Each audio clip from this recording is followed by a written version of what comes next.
Mahalleli diyeceğiz. Evet.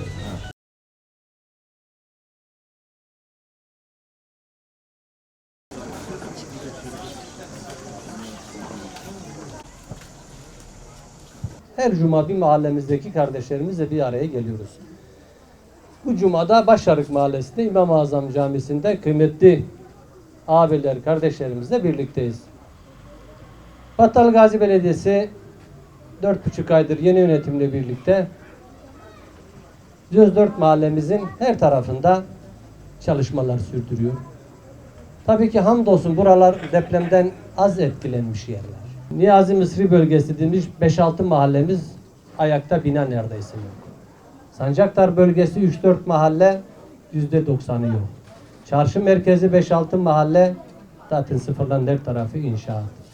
Hükümet Konağı'nın arkası saray bölgesi 5-6 mahalle. Siz de takdir edersiniz ki devletin de önceliği, bizim de önceliğimiz bu mahalleleri bir ayağa kaldırmak. Buralarda da mümkün mertebe belediyecilik hizmetlerinin yürütülmesi için, aksamaması için canla başla çalışıyoruz.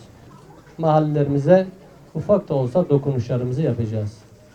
Parklar, ara bozulan asfaltlar, işte bu gibi cami alanlardaki ihtiyaçlar, okul alanlardaki ihtiyaçlar, bunları inşallah küçük dokunuşlar olsa da müdahalemizi yapacağız.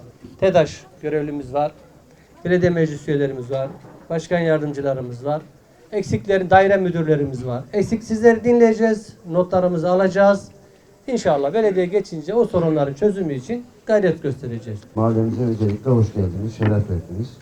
Mahallemizde sizi sevdiğini belirtelim bu arada. Bu notlar da alınacak.